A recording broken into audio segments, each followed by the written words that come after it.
Entonces, hay muchas ventajas en la ley. El 13º mes, prestaciones gratuitas a empleados, vacaciones, estimaciones para cuentas incobrables, obsolescencia de inventario, indemnizaciones laborales. Todo eso te lo puedes reconocer mediante una provisión. También tenemos cuáles son los requisitos de las deducciones. Aquí hay un mito que la mayoría de los contadores dicen que si no retenés, el gasto no es deducible. ¿Sí o no? ¿Verdad que así es? ¿Y quiénes ha dicho eso?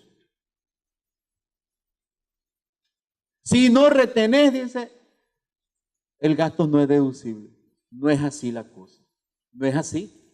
La ley lo que establece en los requisitos es, uno, que habiendo efectuado la retención, se haya enterado el pago a la administración tributaria, el gasto será deducible en el periodo fiscal en que se cumpla el pago de las retenciones o contribuciones.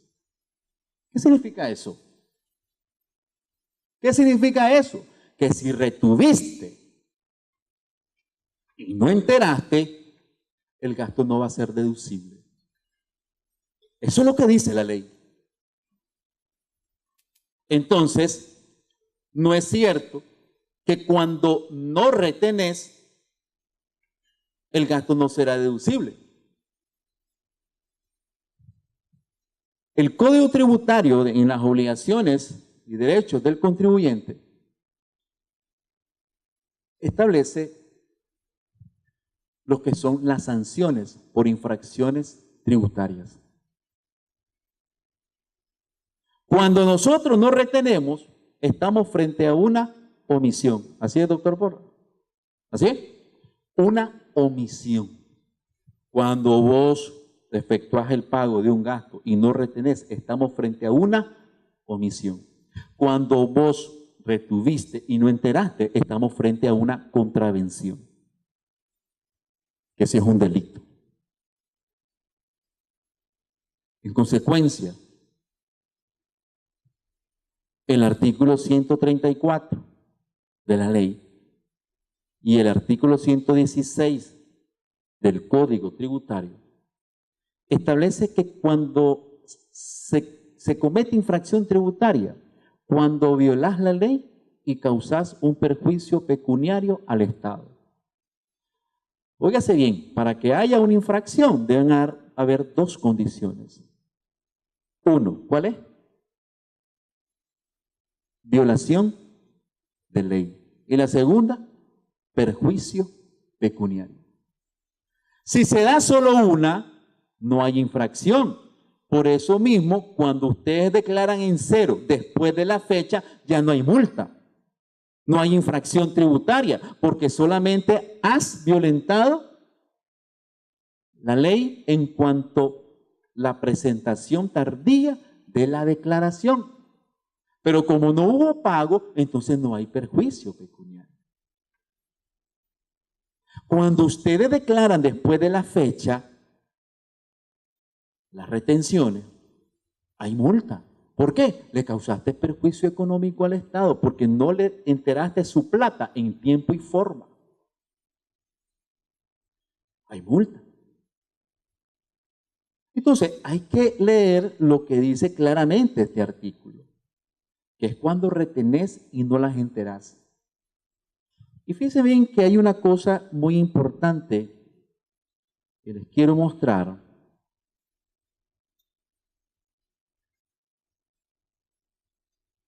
Bueno, el artículo 67 de la ley. Solidaridad por no efectuar la retención. Al contribuyente que no efectuare retenciones estando obligado a ello, se aplicarán las sanciones contempladas en el Código Tributario. Mira bien qué interesante ese artículo. Y todos nosotros, incluido yo, hasta hoy hemos aceptado que cuando no efectuamos la retención, que es una omisión, ¿qué nos dice? Responsabilidad solidaria, te toca pagarla. ¿Por qué voy a pagar una retención que el hecho imponible de la obligación tributaria no es mía, es de mi proveedor. Imaginemos el siguiente escenario: si nosotros omitimos la retención de determinado proveedor, el proveedor va a declarar ese ingreso, ¿sí o no? Y va a anticipar su 1%. Recordemos que la retención en la fuente no es un impuesto, es un pago a cuenta del impuesto ¿de quién? De mi proveedor. ¿Y cómo lo pruebo? Solicitándole a mi proveedor una copia de su declaración. Mira, esos 20,000 pesos que yo te compré y omití retenerte, y me está la DGI cobrando por responsabilidad solidaria ese impuesto, lo quiero desvanecer con tu declaración, porque es la única forma de probarle de que ese ingreso tributó. A mí me ha explicado el doctor Porras que hay obligación solidaria o responsabilidad solidaria cuando usted con otra persona realizan un mismo hecho imponible. ¿Qué significa eso? Los socios. Si tienen una empresa y la empresa quebró y que deja una deuda tributaria, ahí hay responsabilidad solidaria en los socios. En los socios, ahí sí hay una responsabilidad solidaria. Pero no en el caso de la retención. En la retención, mi criterio es que hay una omisión de no hacer. Estando obligado a hacer, omití la obligación de retener, entonces lo que cabe es una multa. Porque de esa forma se sancionan las infracciones tributarias mediante multas. De acuerdo al artículo 127. Les recomiendo estudiar el artículo 12, 116, 134 y 139 del Código Tributario. Porque es un tema muy importante que todos nosotros debemos de manejar para saber pues en qué momento estoy obligado a asumir una retención de otro contribuyente.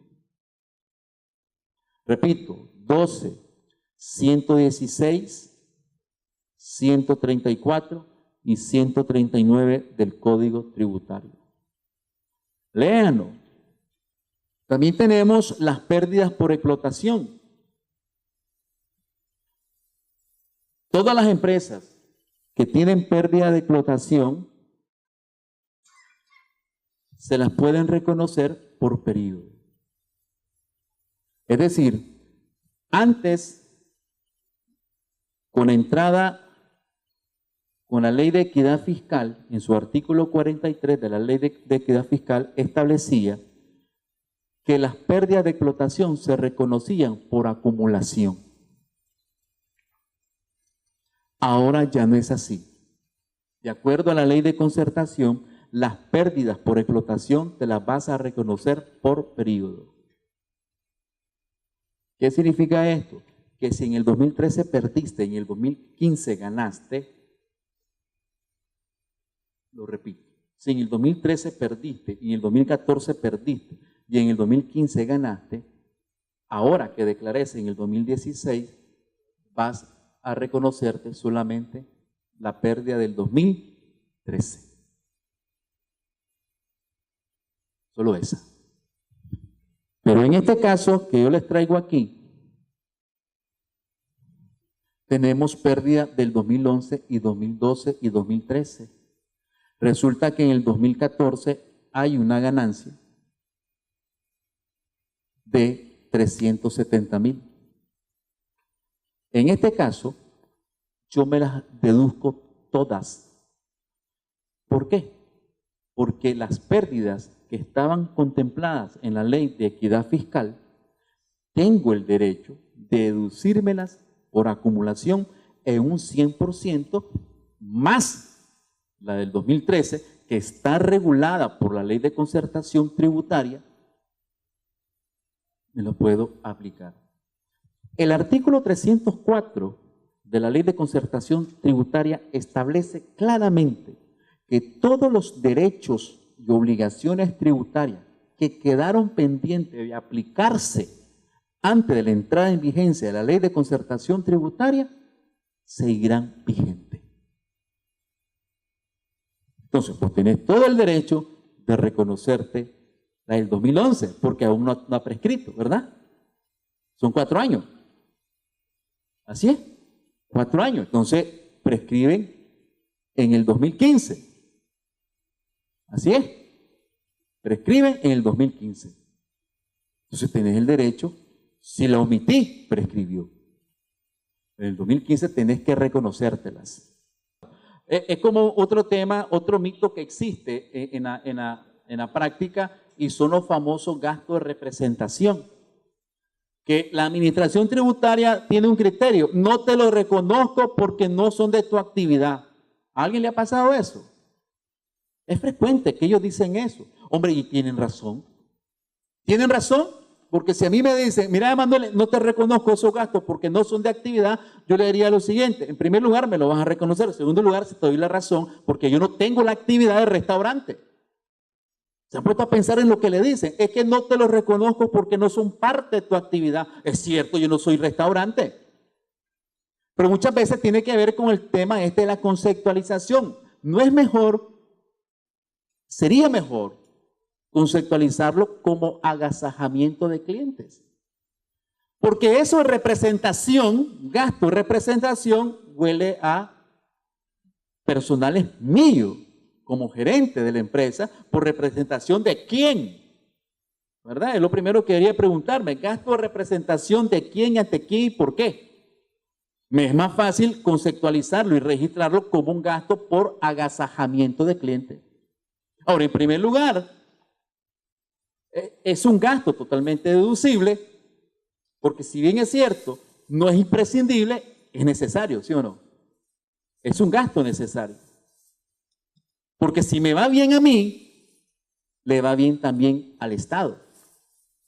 Y si me va mal a mí, solo me va mal a mí, porque el Estado no me reconoce el reembolso de eso. Bien, ahora, debe quedar claro lo siguiente: la administración tributaria no tiene ninguna facultad para decir qué gastos son deducibles y cuáles no son deducibles.